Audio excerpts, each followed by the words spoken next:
Well, in this next video, what I'm going to do is go through a T18 that came from a Jeep J Series pickup truck and talk you through how I'm going to convert it to be able to go into a CJ7 behind a 304 V8.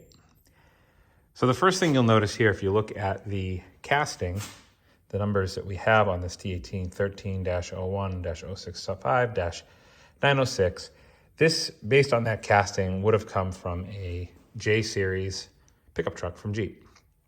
One of the other reasons you can notice too is you'll see this shaft is impeccably long on this compared to what it would be for a CJ7.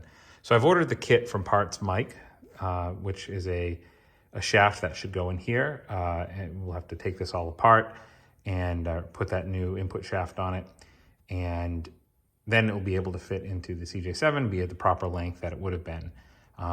I'm going to record this video in different segments, so that I don't have those parts yet, so that won't be at the moment as I'm recording this part, but I wanted to give you a walk around of some of the other pieces of this transmission in case you come across one yourself. And again, this is a Jeep transmission, so you'll see the PTO plate is on the driver's side. Again, bring you around the front here, you'll see this input shaft is longer than it should be. When I replace the out of the CJ7, I'll show you in a minute, this is coming out of, there was a T176 that's coming out of it, so there'll need to be a new pilot bushing, but the clutch and all of that assembly should work the same. You'll see a T18 also has the spacer on the back of it here. Look up at the top. Here's where your reverse switch will go. I have one of those on order. And we have this really long shifter, S-type shifter. One of the other things I wanted to mention about these T18s is there is a lot of different T18s made. The one that's most desirable and the one that this is a 6:32:1 first gear and a 7, I forget the exact ratio, but over 7 on the reverse.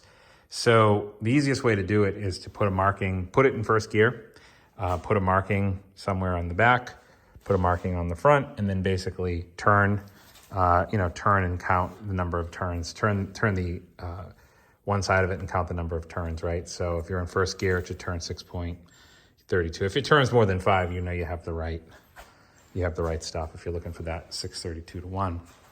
I also want to draw your attention to this gear here. You'll notice, if you notice this tooth count here, the smaller tooth count, right?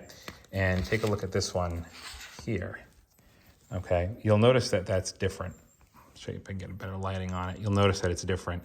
It's different because this gear here that's installed on it is actually going to go on a Scout 300, the 1980 Scout 300. I have a different video about that I had shown you, but you need this gear here in order to put this T18 to that Scout 300. This gear came with the Dana 20 that came with this, which was a Jeep Dana 20.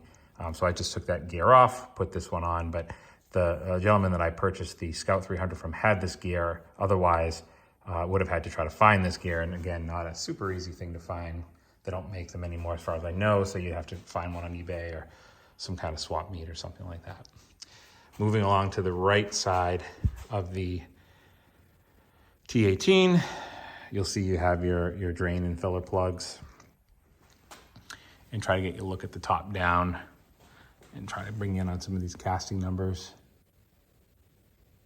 in case they're of any use to you and what you're doing. And these videos really just to show you what I've got, not necessarily recommending you should do it. I've never done it before either, this conversion, this shaft conversion. So I may end up just showing you what it looks like at the end or towards the end, because I imagine there's going to be quite a bit of trial and error as I go down this road. But this is all going into an early CJ7, and I'm just going to take you here and show you up above in my CJ7 here. So you'll see we have the bell housing off. Okay, and here's our flywheel, V8 flywheel, AMC V8 flywheel.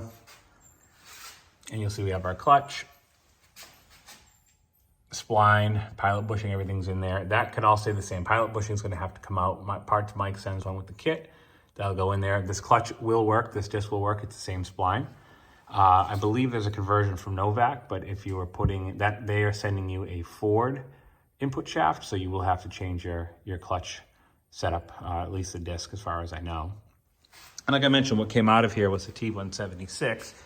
Actually, I lied. This is a T177, so it's pretty much the same exact thing, except for a little taller first gear. on, or lower first gear on the T177. But you can see the input shaft is very small compared to the one that was on that T18. So we got to get an input shaft that size to go on the T18 in order to make this conversion work. But yeah, it was a T177. Those were found on J series trucks. Again, a little lower first gear in reverse. And you saw in my other video, this was the 300, which again came from the J series truck.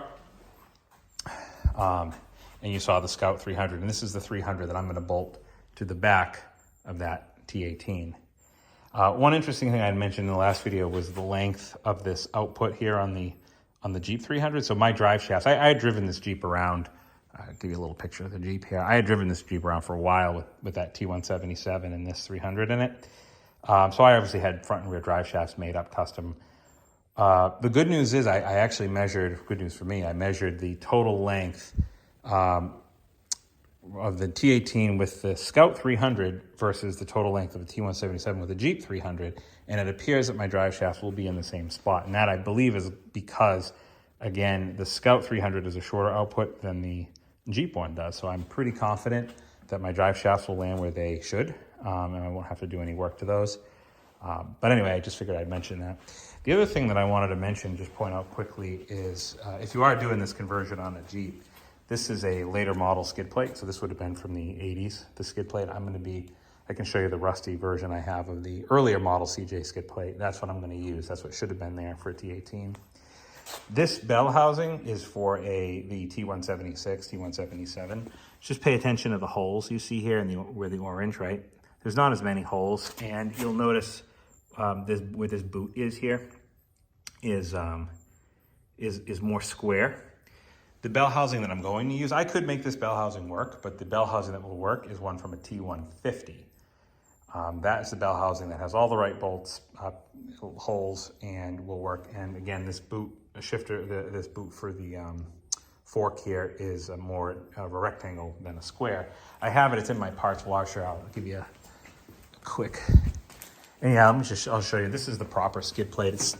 I need to have it sandblasted and painted, but this is the proper skid plate for a T18 in a CJ7. And again, here, I'll just show you you'll see there's a few more holes here on the T150 bell housing. And again, we have more of a rectangle here than we do a square. So that's how you can identify one of those. In part 2 of this video, I'll show you what's going on with the input shaft conversion.